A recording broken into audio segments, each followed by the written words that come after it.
to Hamas, our money to these people. Joining me is Julian Leeser, federal Liberal frontbencher. Julian, thank you for your time. But first, Labor changing its draft policy to remove any demand for Hamas to disarm. What does that tell you? Andrew, this shows there are extremists and terrorism supporters within the ranks of the Labor Party. Labor has always been weak on national security, and now we see why. When it cannot condemn, when its national conference, its supreme policy-making body cannot condemn a listed terrorist organisation that we have listed in this country for years, it tells you everything you need to know about why Labor and the Albanese government are so weak on our national security. It is really quite shocking. Now, the Albanese government funding UNRWA, the United Nations body, this has been on my goat for years now. It's funding it despite even UNRWA now firing about 70 employees linked to Hamas. How can this go on? I agree, Andrew. Taxpayer dollars should never be used to fund terrorist organisations. UNRWA has been aiding and abetting Hamas for years and years.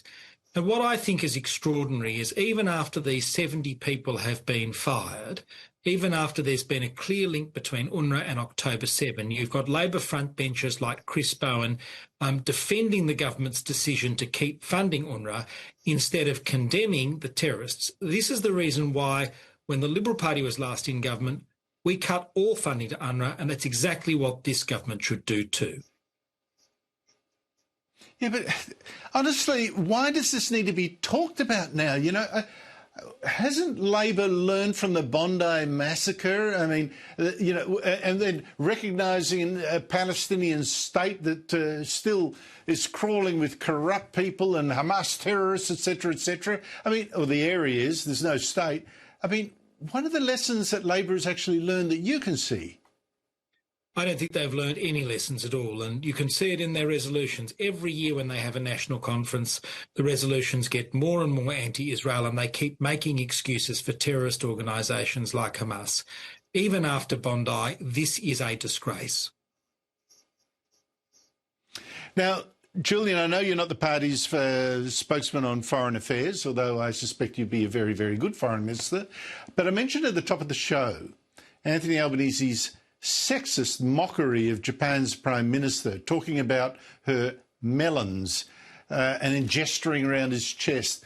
I find this utterly, utterly extraordinary. You? This is conduct unbecoming a Prime Minister. Robert Menzies would never have done it. John Howard would never have done it. Julia Gillard would never have done it. You need to see the context of all of this. It was a context where the Prime Minister was asked a question in an easy interview by a comedian. It says everything about his decision-making process, that he wasn't able to deal with this question properly. And I think it says something about his character, that when this was first called to his attention, he laughed it away after he'd insulted a friend, an ally and a security partner in the Japanese Prime Minister. I expect more from my Prime Minister. Well, I'd like to know where Katie Gallagher, the Minister for Women, is. I mean, she's got a lot to say sometimes. Absolutely nothing now about a Prime Minister who jokes about the melons of a female leader of a very important ally.